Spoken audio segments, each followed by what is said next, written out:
میں نے بتایا کہ یہ اہل سنت اور اہل تشیع کے درمیان کامن ہے کہ سیدنا ابوبکر صدیق رضی اللہ تعالیٰ عنہ آپ صلی اللہ علیہ وسلم کے یار غار ہیں، اور اب سیدنا ابوبکر صدیق رضی اللہ تعالیٰ عنہ اس آیت کے تحت آپ صلی اللہ علیہ وسلم کے صحابی ہیں، کیونکہ یہ اس میں کیا الفاظ ہے، اذ یقول لصاحبہ،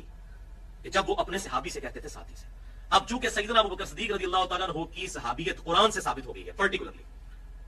اس لیے آپ رضی اللہ تعالیٰ عنہ کی صحابیت کا انکار کرنے والا کافر ہے، جو آپ کی صحابیت کا انکار کرتے ہیں۔ گالی گلوچ کرنا یا ان پر لعن طعن کرنا وہ فسق ہے، لیکن ان کو منافق کہنا یا معاذ اللہ استغفر اللہ کافر کہنا وہ بندہ دار اسلام سے خارج ہو جائے گا۔ تو میں اس میں ایک آسان جملہ بولتا ہوں کہ اسلام میں داخل کرتے وقت جو چیزیں آپ نے کسی سے پڑھوائی تھی نا، جب تک وہ ان چیزوں کا انکار نہیں ہوتا اس وقت تک اسلام سے نکل نہیں سکتا۔ آپ جب کسی کو مسلمان کرتے ہیں تو کیا آپ اس کو کیا یہ پڑھاتے ہیں لا الہ الا اللہ محمد رسول اللہ ابوبکر ولی اللہ؟ تو اب حضرت ابوبکر کا انکار کرنے سے وہ اسلام سے نہیں نکلے گا، تو اب حضرت ابوبکر کا انکار کرنے سے وہ اسلام سے نہیں نکلے گا، تو اب حضرت ابوبکر کا انکار کرنے سے وہ اسلام سے نہیں نکلے گا۔ آپ کی ایک پرانی ویڈیو دیکھی تھی، اس میں قرآن کلاس میں آپ نے کہا تھا کہ سیدنا ابوبکر صدیق رضی اللہ تعالیٰ عنہ جو ہے نا، تو ان کا وہ غار والا واقعہ قرآن پاک میں آ گیا تو ان کی صحابیت اس سے ثابت ہو گئی ہے، تو اس کا جس نے انکار کیا نا تو وہ پھر کفر ہو جائے گا۔ لیکن آپ کی ایک لیٹسٹ ویڈیو تھی تو اس میں آپ نے کہا کہ کسی بھی صحابی کا اگر کوئی انکار کرتا ہے تو یہ کفر نہیں ہے۔ ہاں جی، دونوں بیک وقت باتیں درست ہیں۔ اس وقت جو میں نے بات کی تھی نا وہ پوری ڈاکٹرن نہیں کی تھی، ایک جزوی بات کی تھی۔ آج بھی میں اس بات کے اوپر قائم ہوں کہ اگر کوئی شخص کسی کو صحابی مانتا ہے اور صحابی ہوتے ہوئے اس کو کافر سمجھتا ہے تو کفر اس کی طرف لوٹے گا، اس کو تو چھوڑ دیں۔ آج کے بھی کسی مسلمان کو مسلمان سمجھتے ہوئے وہ کافر کہہ دے تو کفر اس کی طرف لوٹے گا، بخاری مسلم میں حدیث ہے۔ یہ بات ہے اپنے اصل میں۔ اب یہ جو ہم نے کہا نا کہ قرآن پاک سے حضرت ابوبکر صدیق کی صحابیت ثابت ہے، تو یہ تو میرا عقیدہ ہے نا جی۔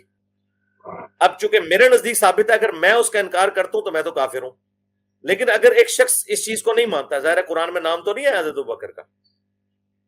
صرف آیا کہ انہوں نے اپنے ایک ساتھی سے کہا۔ ایک شخص کہتا ہے جی میں یہ ساتھی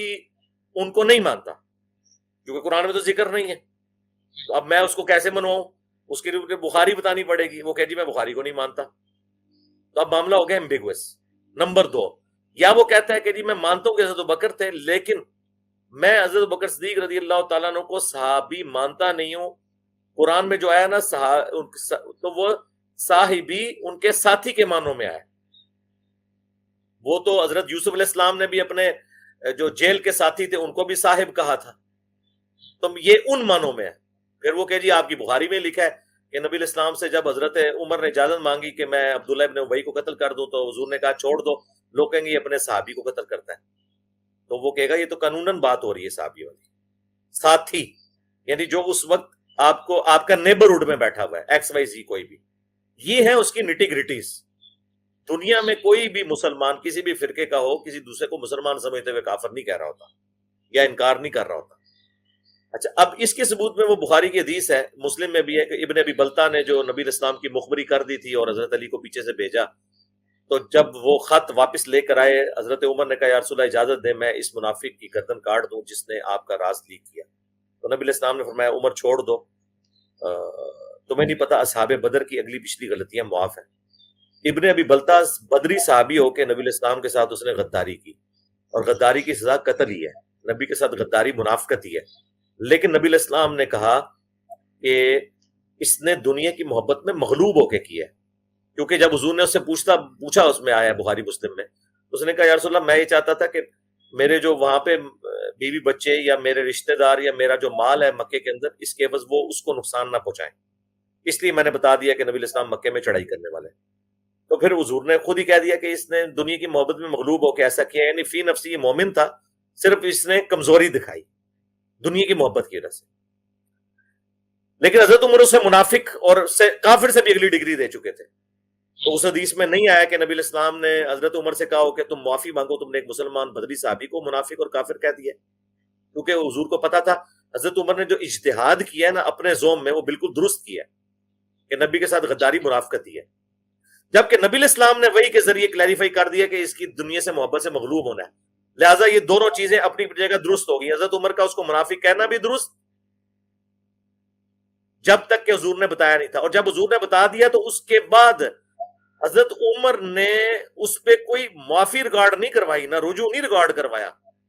ورنہ تو حضور کو وہ کہنا چاہیے تھا کہ میں اپنے الفاظ واپس لیتا ہوں کیونکہ میرے اوپر کفر لوٹ آیا، لہٰذا میں کلمہ پڑھ کے دوبارہ سے مسلمان ہوتا ہوں۔ یہ ہے ڈاکٹر, یہ پیور علمی بحثیں ہیں جو میں مارکیٹ کے اندر لے. اچھا اب دیکھیں, میں عاقب کے لیے اب بتانے لگا ہوں, دیکھ لو میری اندر 2 نمبری نہیں ہے, میرے اندر 2 نمبری نہیں ہے.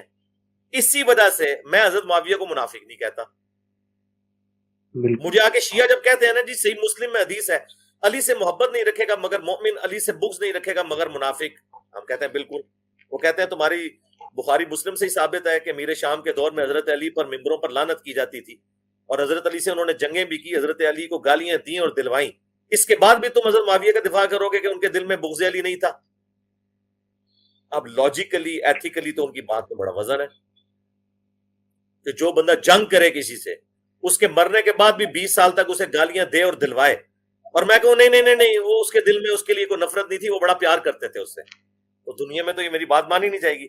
تو میں ان کو پتہ کیا جواب دیتا ہوں, میں کہتا ہوں کہ ان کا یہ سب کچھ دنیا کی محبت کے غلبے کی وجہ سے تھا. جو بخاری مسلم میں حدیث ہے, نبی اسلام نے اپنی وفات سے 1 مہینہ پہلے صحابہ کرام کو مخاطب کر کے کہا تھا غزوہ احد کے شہداء پہ جنازہ پڑھتے ہوئے کہ اب مجھے تم سے تو یہ خطرہ نہیں کہ تم میرے بعد دوبارہ سے کافر اور مشرک ہو جاؤ, البتہ دنیا کی محبت میں پھنس جاؤ گے اور اس کی وجہ سے ایک دوسرے کو قتل کرو گے اور تباہ و برباد ہو جاؤ گے جس طرح اگلے تباہ و برباد ہو گئے. حضور نے اپنے اصحاب کے لیے پہلے ہی کہہ دیا تھا کہ مجھے خطرہ یہ ہے کہ دنیا کی محبت کا غلبہ نہ تم پہ آ جائے. اور انہی احادیث کے کانٹیکسٹ میں بخاری مسلم میں حضرت ابو ہریرہ رضی اللہ عنہ باقی صحابہ سے ملتا ہے کہ وہ جو احد کے لوگ تھے وہ تو دنیا سے پھل کھائے بغیر چلے گئے, ان کی محنتوں کا پھل ہم کھا رہے ہیں, اور ہمیں بعض کا اتنا ڈر لگتا ہے کہ کہیں ہمیں دنیا میں تو سب کچھ نہیں مل گیا. اور اہل حدیث عالم علامہ وحید الزمان نے صحیح مسلم کی اس حدیث کی شرح میں جو بخاری میں بھی ہے لکھا ہے کہ اس کی نمائندہ مثال جو ہے نا, انہوں نے کہا کہ حضرت معاویہ اور ان کا بیٹا یزید ہے جو دنیا کی منفعت کی خاطر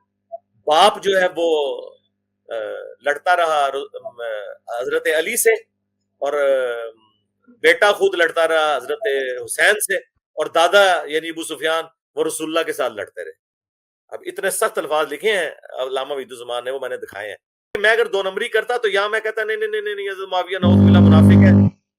فرمایا تھا علی سے محبت نہیں رکھے گا مگر مومن, تو دیکھو یہ منافقت ظاہر ہوگی نا, کتنا بغض ہے, وہ گالیاں دلوا رہے ہیں. میں نے تعویل کی کہ یہ دنیا کی محبت کے غلبے کی وجہ سے ہوا. تو میرا اصول اپنی جگہ قائم ہے.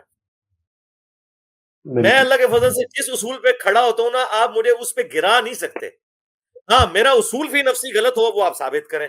لیکن بس جب میں ایک اصول کھڑا کروں گا نا قرآن و سنت کے دلائل میں, تو وہ فٹ ان بیٹھے گا, ہر جگہ پہ فٹ ان بیٹھے گا. آپ کو نظر آئے گا نہیں ہوگا میری جگہ آگے قلم بھی کر دو, دوسری جگہ جو ہے وہ آ کے اپنے مطلب کی بات کر,